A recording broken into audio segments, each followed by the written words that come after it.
So it's been a while since I posted one of these reviews. I've actually watched a handful of movies, but they're all rewatches because one of my decisions this year, based on sort of what I did last year, was that I wanted to rewatch films more. Um, so, like, I rewatched Mildred Pierce and I rewatched um, Humoresque and last week. And this week I rewatched Moonlight in theaters for the third time because it's amazing. And I saw Night of the Hunter for like I think the third time on the big screen, maybe the fourth time. I've lost count. I rewatched a couple days ago. I rewatched um, um, The Razor's Edge. Not as good as I remembered. Maybe better when it's on the big screen.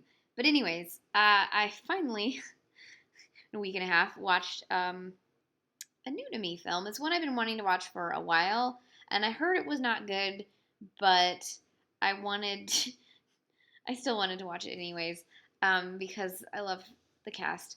So I watched it, and it was not good, but I still love the cast. And it was beautiful. And this would be Delmer Dave's Rome Adventure from 1962.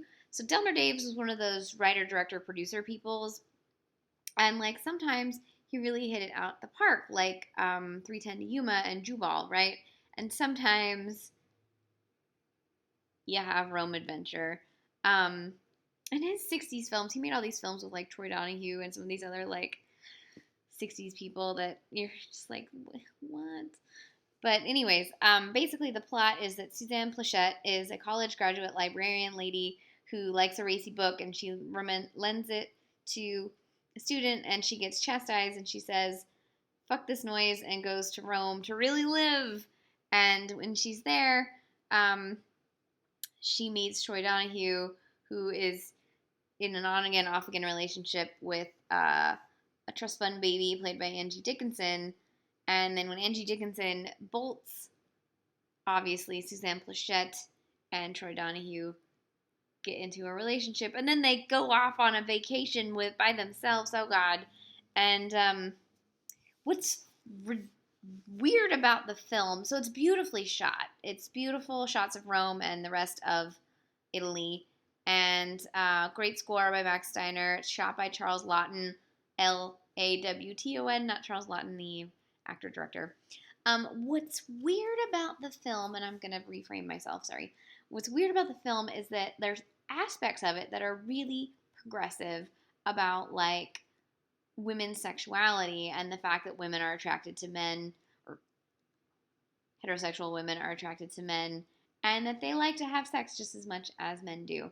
And then there's these regressive ideas about one man women, and the way that women can't really basically fuck around the way that men do, and that women are there to anchor men, and all kinds of bullshit. And it never really talks about the why it never really says which one is the correct one. Although it kind of ends basically with the regressive idea that women being sexually progressive is not good for their souls because they are too delicate and it makes them cry. And it's just, you can see like we're getting into the women's lib era, and so they're feeding us this bullshit to try to get us to not want liberation, and it's a little frustrating.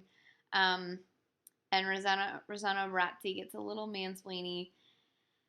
And unfortunately, even though Suzanne Pleshette is fucking badass, she gets stuck with Troy Donahue, who's an idiot, and Angie Dickinson plays a really horrible woman who doesn't really feel like a real person. She just feels like a caricature of every horrible woman ever, basically.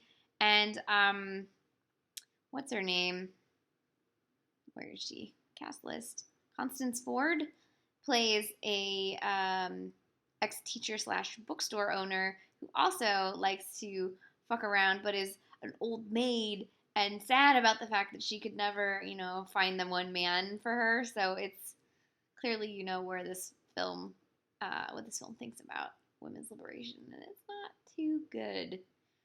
That said, it's got beautiful, beautiful cinematography and beautiful costumes and like those screen, like moments of romance that you look at in still photography and go, this is beautiful. And it's like, reminds you that that's an illusion and that kind of shit is bullshit.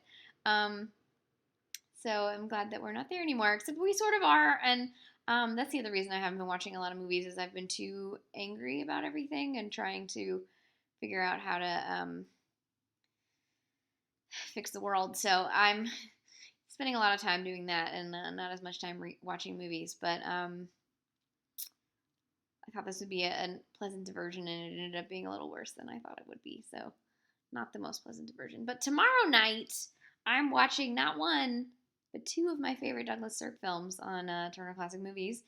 They're showing it's Jane Wyman night, so we've got Magnificent Obsession and All That Heaven Allows. It's Douglas Sirk directing Jane Wyman and Rock Hudson. It's gonna be a good night. You should tune in.